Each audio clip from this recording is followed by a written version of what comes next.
Welcome to the deep dive. We often talk about physical health, right? But what about the stuff that's maybe harder to see, that silent epidemic impacting millions? Yeah, it's often unseen, unaddressed. Exactly. And did you know nearly two-thirds of people with diagnosable mental health disorders don't actually seek treatment? That number it's huge. It's staggering. And a big part of why comes down to something we really need to unpack today, stigma. Oh, absolutely. It's such a profound barrier. It stops people, from getting the support they genuinely need, sometimes desperately need. So our mission in this deep dive is really to try and cut through some of those assumptions, the misinformation that's out there. Yeah, give you a clear sort of foundational understanding. What is mental health really? What shapes it?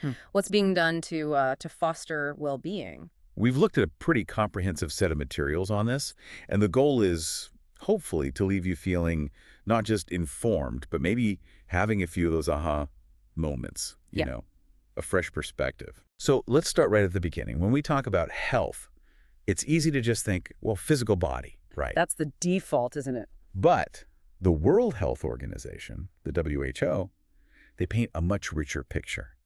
They define health itself as a state of complete physical, mental, and social well-being. Not just being free of disease. Exactly. Not merely the absence of disease or infirmity.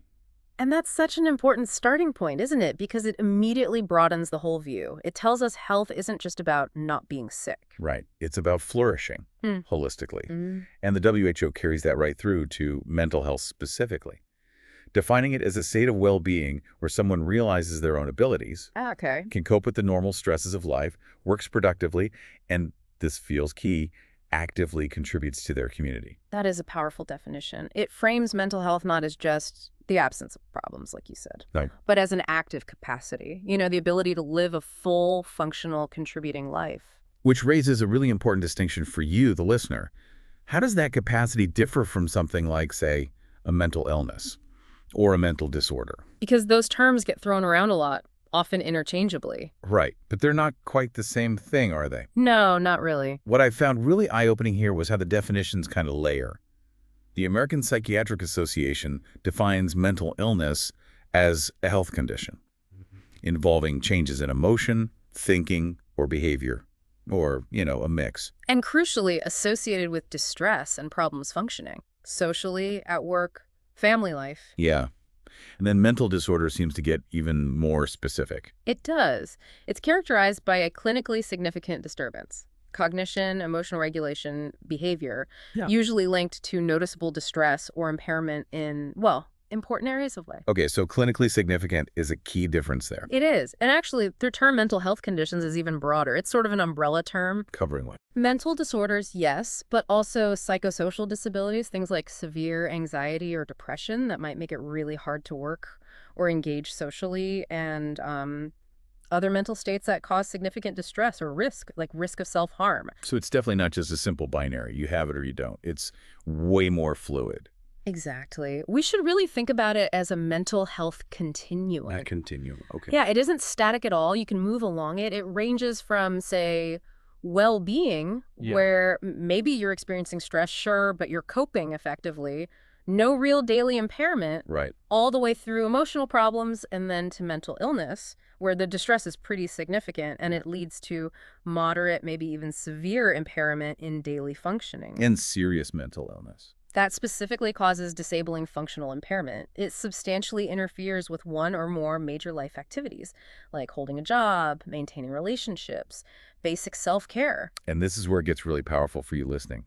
Mental health isn't some fixed state you're either in or out of. Yeah. It's this dynamic continuum that every single one of us navigates throughout our lives, Constantly shifting. which means advocating for mental well-being isn't just for sick few. It's about the inherent fluctuating reality of being human. It makes it universally relevant. Precisely. Yeah. And understanding this continuum, it gives you a much clearer framework for understanding your own experiences maybe, or what people around you might be going through. Yeah, it helps move beyond just vague terms. It gives us a more precise language for discussion, for support, and ultimately for finding the right kind of help when it's needed. And speaking of help, that statistic we started with, the nearly two-thirds, It really brings us right back to stigma, doesn't it? That Yeah, yeah. pervasive, dangerous barrier. It does. It's huge. So let's tackle it head on. How do we actually define stigma and maybe stereotype in this context? Okay, so stigma. It's essentially an unfair attitude or belief about someone who has mental health challenges. Think of it like a mark, stain, or blemish. And that mark leads to fear, rejection, avoidance, discrimination. It often happens when someone stereotypes or labels a person based purely on their symptoms or their illness. And the stereotypes themselves are those, well, those oversimplified, generalized pictures, right? Yeah. Often pushed by the media. Exactly. They lead to these views of people with mental health disorders as being, I don't know, dangerous, unpredictable, violent, bizarre, scary, sometimes even comical or incompetent. That's a whole lot of harmful caricatures fueling the stigma. They absolutely feed it. Stigma very often arises directly from these incorrect stereotypes. And you see it manifest. You hear it in comments like, You're crazy. yeah, or she's schizophrenic, used as a casual insult, or even that dismissive, oh, you can't be depressed, you always seem so happy. Or telling someone to just snap out of it. Right. People get mocked or seen as weak just for seeking help. It's kind of baffling how deeply ingrained this is. Is it just ignorance? Or are there sort of deeper, maybe cultural things keeping it going? It's definitely a mix. A big part is, yeah, a sheer lack of understanding, misinformation, just negative attitudes or prejudices. But cultural factors play a huge role too. In many cultures, mental health challenges are still seen as a weakness, something you have to hide. And that just shuts down open discussion, makes asking for help incredibly hard. And you mentioned even professionals can hold these views. Yeah, what's particularly concerning is that sometimes even mental health professionals can hold on to these negative beliefs or biases, which just underscores how important ongoing education is within the profession itself. Wow. Okay, so the effects of this stigma, they sound profound. Heartbreaking, really. What are some of the most damaging consequences for people? Oh, the consequences are severe. People often feel intense shame, embarrassment, exclusion. But crucially, and this is the absolute core point, stigma prevents people from seeking the help they need. That 2/3 number again. That two-thirds statistic. Yeah. Largely driven by stigma. People get pushed into dealing with discrimination, maybe at work or socially, which can actually worsen the mental illness. Vicious cycle. Totally. It increases feelings of isolation, hits self-esteem hard, and can even, tragically, trigger suicidal thoughts. People might withdraw from society or turn to alcohol or drugs to try and cope. They can miss out on jobs, housing, get bullied, excluded, sometimes even become victims of violence. And, many people actually report that dealing with the stigma and the discrimination is harder than managing the illness itself. Wow. Yeah. That's a really chilling thought, that the fight against judgment can be more draining than the illness. It is. It really highlights why we have to challenge these common misconceptions, these myths, directly. Yeah. Like the idea that mental health challenges are just a weakness. Yes, that's such a huge cultural stigma. Makes it so hard to talk openly, to ask for help without feeling ashamed. And that other myth, that people with mental health disorders are inherently dangerous or unpredictable. Often fueled by media, right? Directly perpetuated by media portrayals, linking mental illness to violence when that's statistically not the norm at all. Okay, here's another big one that needs smashing. The idea that addiction is just a moral failing, a lack of willpower. Oh, that one is so pervasive and so harmful. It's easy to judge addiction as just a choice or a sign of weak character. But the science says something very different. The science tells a completely different story, a much more compassionate one, actually. Addiction is fundamentally a chronic brain disease. The brain disease. Yes. It involves profound changes in the brain's structure and function caused by repeated substance use. These changes create these incredibly intense impulses, cravings that are extremely difficult to control, even long after someone stops using. Willpower alone just isn't enough. And what about the idea that someone has to hit rock bottom? Get really, really sick before they can recover from addiction. That's another dangerous myth. The reality is, the longer a person waits to get help, the more those changes happen in the brain. It increases the risk of really serious consequences, like overdoses. Early intervention significantly improves the chances of a positive outcome. So going to rehab isn't like a magic fix then. You go, you're cured. No, not at all. Think of addiction more like other chronic diseases, like hypertension or diabetes. It's manageable. Treatment, like rehab, is often the crucial first step. But sustained wellness, that takes a lifelong commitment to managing the condition.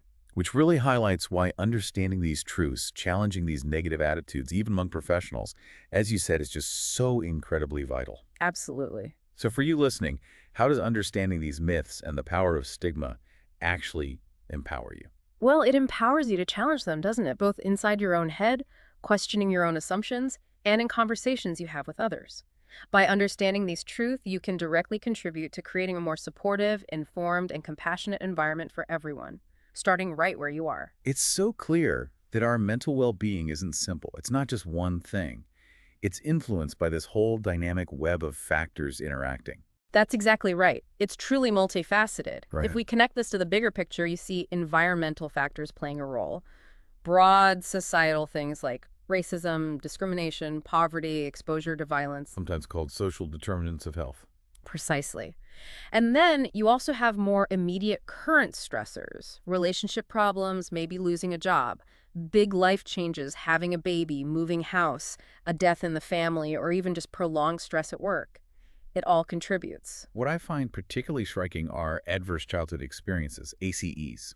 These are things like abuse, neglect, or growing up in a house with violence, or maybe parental mental illness, substance misuse, incarceration, divorce. And what's fascinating and also deeply concerning about ACEs is that the chronic stress they cause can actually change brain development. Literally change the brain. Literally, it can rewire the brain's stress response system. This makes individuals more vulnerable, more prone to both mental and physical health problems later in life. There's a direct link shown between ACEs and chronic health issues, mental illness, and substance misuse in adulthood. Wow. So beyond those external factors, our own internal landscape, our thoughts, how we cope, that matters too, right? Oh, hugely. Psychological factors, our thoughts, our beliefs, the coping strategies we use, they're incredibly important. Developing healthy ways to cope, maybe through mindfulness, or learning to reframe negative thoughts, that's essential for well-being. And then there are the biological factors. We often hear about brain chemistry. That's true. There's the theory about neurotransmitter imbalances, the idea that having too much or too little of certain brain chemicals like dopamine, serotonin, GABA, norepinephrine can lead to changes in our behavior, our mood, our thinking. What influences those chemicals? Oh, lots of things. Physical illness, hormonal changes, reactions to medications, substance misuse, even diet and stress levels can impact neurotransmitter balance. And some studies are even suggesting links between, say, immune system issues and inflammation with things like depression and bipolar disorder. Interesting. And of course, genetics. That plays a part too, presumably. It seems to. There appears to be a hereditary pattern for some mental illnesses. Major depressive disorder, for instance, can definitely run in families. But genetics might also subtly influence things like our basic temperament or how resilient we are when facing tough times. It's more like a predisposition usually, not a destiny. So for you listening, what's the takeaway from understanding all these diverse, interconnected factors? What does it mean practically? I think it helps you appreciate the sheer complexity of mental health. It moves us beyond looking for one simple cause, one easy answer. Yeah. It offers different ways to understand what might be going on, different avenues to consider for support or self-care. It helps us recognize that there are many, many interwoven threads that make up our well-being. We avoid that kind of reductionist thinking and embrace a more holistic view. Which really brings us to the significance, the importance of promoting mental health awareness. Why is it so crucial, both personally and maybe professionally? Well, personally, awareness helps you recognize early signs and symptoms in yourself and maybe in others around you. So you can get help sooner. Exactly. Timely help seeking is critical. Early treatment significantly increases the chance of successful remission, especially for potentially severe conditions like psychosis. Getting help early makes a huge difference. And it also empowers us in our day-to-day lives too, right? Beyond just spotting symptoms. Absolutely. Understanding mental health allows you to implement effective stress management techniques, good coping strategies. Things like physical activity, getting enough sleep, eating well, leaning on social support, maybe mindfulness, journaling, prayer, whatever works for you. And awareness campaigns themselves, like ones that encourage people to share their personal stories. They directly challenge stereotypes, help break the silence around mental illness. They foster an environment where it feels safer, more okay to talk about these struggles. Which, in turn, helps reduce that personal stigma for everyone involved. And this feels incredibly important for something like suicide prevention. Oh, vitally important. Recognizing the warning signs of suicide and knowing how to intervene appropriately, those are critical skills for anyone to have. Awareness helps people understand that asking someone directly, "Are you thinking about suicide?" it won't put the idea in their head. That's a common fear, isn't That it? is, but it's a myth. Asking directly can actually open a door to a potentially life-saving conversation. Okay, now shifting gears slightly. If we look at professional context, anyone in a helping or caring role, really, what's the significance of mental health awareness there? Well, for professionals, mental health awareness is, you could argue, the very foundation of good client care and healing. It's what equips them to build trust, establish rapport, and really engage clients effectively in their own care plans. And that connects to things like trauma-informed care. Directly. Understanding how common trauma is and its profound impact is absolutely essential for providing trauma-informed care. That approach prioritizes safety, empowers survivors, and crucially, avoids accidentally re-traumatizing patients who've been through adversity. Professionals have to understand how past trauma affects how patients engage with care now. It also seems to touch on ethical and legal responsibilities. It certainly does. It reinforces a professional's ethical duty to promote, advocate for, and protect the rights, health, and safety of their patients. It integrates core principles like confidentiality and informed consent into practice. Awareness also enables more comprehensive, holistic assessments, noticing subtle cues, prioritizing safety, especially around critical risks like suicide. And helps provide care that's actually culturally responsive. Precisely, it promotes cultural humility. That means understanding how someone's cultural values and beliefs might impact their experience of mental health, how they express symptoms, what their preferences for care are. It's about ensuring care is individualized and equitable. And helps teams work together better. Yeah, it facilitates that interprofessional collaboration, fostering better communication and teamwork within healthcare systems. And, importantly, it helps professionals challenge their own attitudes and biases. It helps transform them from potentially being stigmatizers themselves into being proactive destigmatizers. So it really boils down to continuous self-reflection and growth, doesn't it? Yeah. Even for people working right in the field. Yes, it's absolutely crucial for everyone, but especially those in caring roles, to reflect on their personal attitudes and beliefs. Self-awareness is the starting point for addressing stigma.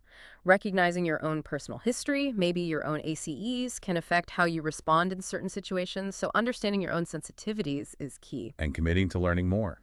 Always. A commitment to ongoing learning and growth is essential for fostering compassionate, supportive, and truly effective therapeutic relationships. So for you listening, how does this kind of widespread mental health awareness really empower you in the end? It empowers you to support both yourself and others more effectively. In your personal life, and maybe in any professional capacity you have, it's about fostering a more understanding, more compassionate environment for absolutely everyone. It's about being an active part of the solution. You know, this complex understanding we have today, it didn't just spring up overnight. In fact, if you look back through history, especially in places like Jamaica, you see this truly remarkable and sometimes quite heartbreaking evolution in how societies have dealt with mental well-being. Oh, the history is fascinating and quite revealing. What were things like really early on, say, pre-colonization? It's quite striking, actually. Before colonization, the indigenous Arawaks in Jamaica had what sounds like a remarkably holistic approach.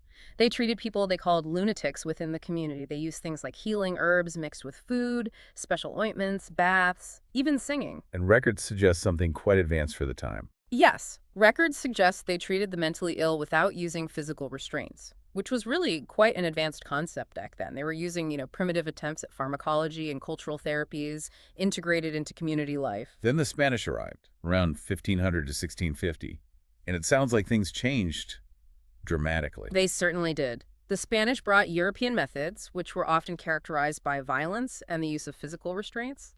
They started the practice of institutionalization, putting people away in dedicated buildings where residents apparently faced harsh beatings. And the Arawak methods. They basically vanished. Tragically, the Arawak population itself was decimated by Spanish diseases and warfare, and their practices were lost. And when the British took over in the 17th century, did things get any better? Not initially, no. They continued that harsh institutionalization model. They even built specific facilities on plantations just to house mentally ill slaves. Conditions were reportedly so brutal that many slaves actually committed suicide. And treatment for violent patients. extreme punishments, including being hung or even burned alive, and care was completely divided. Doctors treated the mentally ill colonials, while enslaved people mostly sought treatment from black preachers or figures known as obeah men, a stark societal split. And even after emancipation in 1834, the focus seems to have stayed on just locking people up. Absolutely. Even when they built some hospitals for the mentally ill after 1834, the main purpose was still confinement and severe punishment for anyone deemed unruly. By 1844, insane persons charged with offenses were actually confined in prison. Restraint remained the primary therapeutic tool, and the system didn't really change much until the mid-20th century. Which brings us to the story of Bellevue, right? A really significant institution in Jamaica's mental health history. Yes. In 1862, the mental health wing of Kingston Public Hospital was enlarged, moved, and became the Jamaica Lunatic Asylum.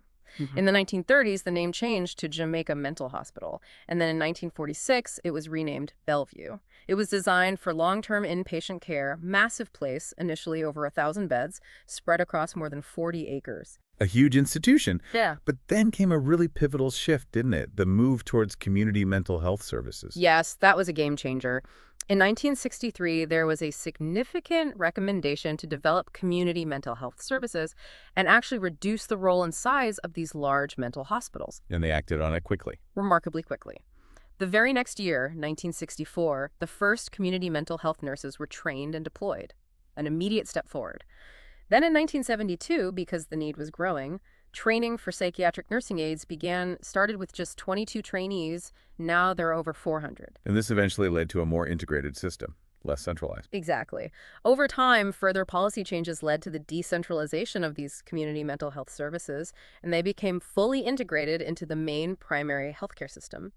In 1992, the Ministry of Health created a dedicated mental health unit, and then in 2006, all mental health services and staff were formally adopted by the regional health authorities, really bringing them into the mainstream of public health. So fast forward to today. What does mental health care in Jamaica look like now? Well, the focus has definitively shifted away from just institutionalization and towards rehabilitation and community integration. Bellevue is still the largest mental health hospital, but its bed capacity is significantly reduced, down to around 700. And the community teams. Now, community mental health teams operate across the island. They provide patient-centered interventions right where people live, helping with things like medication compliance, social reintegration. Mental health services are now offered in most local health centers and public hospitals, and there's been a big push for staff sensitization. So there's a clear understanding now. A very clear and powerful understanding.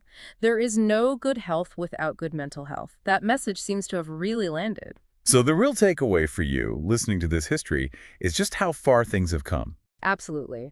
This journey, it shows this dramatic evolution from those early indigenous therapies without restraints through really brutal periods of institutionalization and finally landing on modern, community-based, recovery-focused approaches.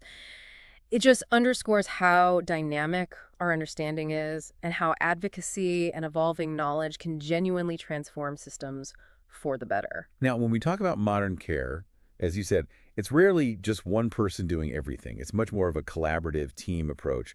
Let's talk about that interdisciplinary healthcare team, maybe starting with the psychiatric aide. What's their unique and really crucial role? Okay, so a psychiatric aide is a professional providing that direct frontline care for people who are mentally impaired or emotionally disturbed. They are an absolutely integral part of the mental health team. Their core function is that constant, direct interaction with the patient. Which makes them the main link between the patient and the rest of the team. Exactly. They're often the most integral link. Because of that close, continuous contact, they have a huge amount of influence on a patient's outlook, their engagement with treatment. They can significantly improve recovery or, unfortunately, if the relationship isn't good, potentially delay it. Where do they typically work? Usually in hospitals or sometimes in community-based clinics, and their duties go beyond just the basic care, taking vital signs, helping with meals, bathing, light housekeeping. What are the really critical duties? The critical duties involve observing and reporting, noticing abnormal changes or patterns in behavior, including any signs of potential violence, and just as importantly, developing nurturing relationships with patients, socializing with them, educating them. That relationship piece is key. Sounds like it requires some very specific personal qualities beyond just the clinical tasks. Oh, definitely. Compassion is huge. Strong interpersonal skills, keen observational skills, being really sensitive to subtle shifts in behavior, always thinking about safety. Patience is absolutely crucial given how emotionally challenging situations can be, and honestly, physical stamina too, for assisting with mobility or, if needed, safely managing acute behavioral episodes. Okay, so the psychiatric aid is a really key player, but they're part of this larger, interconnected, interdisciplinary team. How do we define that team and who else is typically involved? Right. An interdisciplinary team is basically a group of diverse healthcare professionals all working together to provide comprehensive, coordinated care. So, for example, on a general medical team, you might have a doctor, a registered nurse, RN, maybe patient care assistants, and a social worker. And on the mental health side. A dedicated mental health team often includes a psychiatrist who can prescribe medication, a psychologist focusing on therapy, a social worker again, a psychiatric nurse, the psychiatric aide we just discussed, and maybe an occupational therapist helping with life skills and functioning. And you mentioned the social worker often bridges both worlds. Yes, the social worker often plays that vital linking role between medical and mental health needs. And all these different professionals, with all their specialized skills, they're all working towards a shared goal. Absolutely. The common goal for all members is providing the highest quality, patient-centered healthcare possible. They collaborate. For instance, the medical team might assess someone and notice psychological issues, so they refer them to the mental health team, And vice versa? and vice versa. The mental health team might have a client with co-occurring medical conditions, so they refer them for medical assessment and management. So it's this constant communication, this back and forth, like fitting different pieces of a puzzle together for that one person. Precisely that. Both teams work together to monitor clients, help them get to appointments, work to reduce mortality rates among mental health patients who often have poor physical health outcomes, and really aim to increase their level of rehabilitation and successful reintegration back into the community. And the approach is always patient-centered. That's the goal. Both teams aim to provide equitable service and a comfortable, respectful environment, promoting both physical and psychological well-being through education, medication if needed, therapy, rehabilitation, especially those community mental health teams, really emphasizing patient-centered interventions right in their home environments. And nurses, in particular, you mentioned, they seem pretty integral to making all these collaborations work. They truly are. Nurses are often central to these partnerships. They provide care for clients dealing with both physical and mental health issues simultaneously. They build those compassionate relationships, use therapeutic communication skillfully, and implement direct interventions like managing medications, ensuring self-care needs are met, maintaining safety during acute episodes. They're often that continuous thread, that consistent presence throughout a patient's journey. So for you, the listener, what does appreciating this collaborative model really mean? I think it helps you understand that effective mental health care isn't, and probably can't be, delivered by just one person or one specialty. It's a truly collaborative effort. It involves all these various specialists, each playing a vital, distinct role. And together, they provide that holistic, comprehensive support, making sure all aspects of an individual's well-being are considered and addressed. It's really a testament to the idea that no single person holds all the answers, but collectively, a team can provide truly transformative care. What an incredible sort of sweep through this topic we've taken today. We started right at the beginning, decoding those fundamental definitions, mental health, mental illness, and that really crucial idea of the continuum. Understanding it's a dynamic state, something everyone navigates. Yeah. Then we really had to confront those pervasive shadows of stigma and misconceptions, exploring how they grow out of stereotypes, their profound effects, especially stopping people from getting help. And challenging those harmful myths, like addiction being just a moral failing, and replacing that judgment with the actual science. We dug into that complex web of influences shaping our mental well-being, everything from environmental factors, psychological ones, biological predispositions, genetics.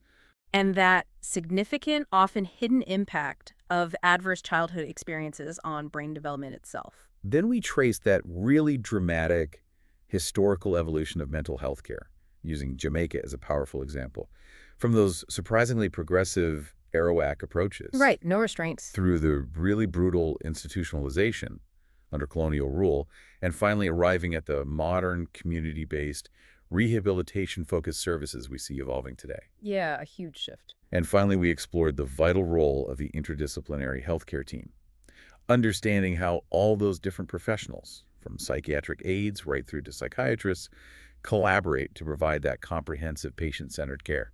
Ultimately, reinforcing that core message again and again, there is no good health without good mental health. They are inseparable. Absolutely. So, as you reflect on all of this deeper, maybe more nuanced understanding of mental health, here's something to maybe mull over. Now that you have this clearer insight, what's just one practical step you might take this week? Maybe it's challenging a lingering misconception you realize you held. Maybe it's having a more informed, more compassionate conversation with someone. Or perhaps it's simply pausing to reflect on your own well-being, where you are on that continuum right now. What's one small thing you could do that aligns with promoting greater understanding and support? How might this deeper insight subtly change, maybe, your daily interactions? That's a great question to leave people with. And of course, for anyone eager to delve even further, there's just a wealth of insight out there. Exploring people's deeply personal stories of their mental health journeys, digging into the fascinating science behind our minds. It can all continue to enrich your understanding long after this deep dive.